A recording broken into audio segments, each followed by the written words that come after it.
ধেয়ে আসছে কালবৈশাখী ঝড়। আবহাওয়া দপ্তর জানিয়েছে এই ঝড়ের সঙ্গে ভারী বৃষ্টি এবং বজ্রপাতের আশঙ্কা রয়েছে। এই পরিস্থিতি উত্তরবঙ্গ সহ দক্ষিণবঙ্গের বেশ কয়েকটি জেলার উপর প্রভাব ফেলতে পারে, বিশেষ করে কলকাতা, হাওড়া, হুগলি এবং মেদিনীপুরে কালবৈশাখী ঝড়ের কারণে অস্থির আবহাওয়া চলবে। পশ্চিমবঙ্গ বাংলাদেশের আবহাওয়া কেমন থাকবে তা বিস্তারিত জানিয়ে দেব। সঠিক নিউজ সবার আগে পেতে আমাদের চ্যানেলটি সাবস্ক্রাইব করে পাশে থাকুন এবং আপনি কোন জেলা থেকে দেখছেন তা কমেন্টস করে আমাদের জানিয়ে দেবেন।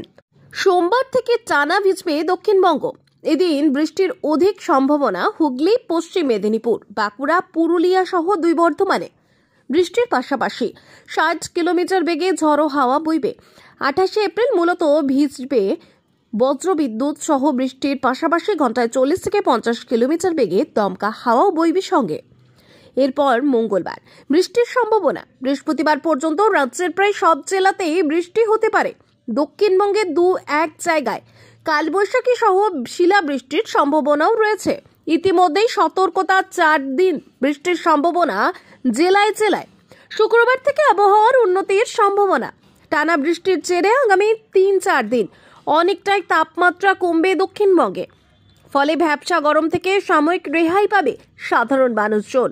সোমবার কলকাতাতেও বিক্ষিপ্ত ঝড় বৃষ্টি হতে পারে। বজ্রবিদ্যুৎ সহ বৃষ্টির সম্ভাবনা কোথাও উড়িয়ে দিচ্ছে না আবহাওয়া দপ্তর।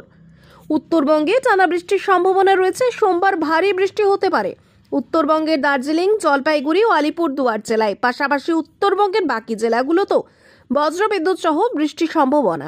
50 থেকে 60 কিলোমিটার গতিবেগে ঝড়ো বাতাসও বইতে পারে। আবহাওয়া দপ্তর জানাচ্ছে, বঙ্গোপসাগর থেকে জলীয় বাষ্পপূর্ণ বাতাস ঢোকার কারণেই রাজ্য জুড়ে এই পরিবর্তন। বাংলাদেশের আবহাওয়ার আপডেট।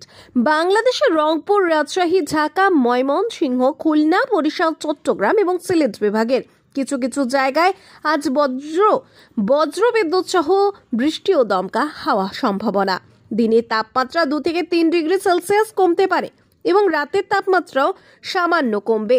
আগামীকাল 29 এপ্রিল থেকেও দেশের বিভিন্ন স্থানে একই ধরনের আবহাওয়া বিরাজ করতে পারে।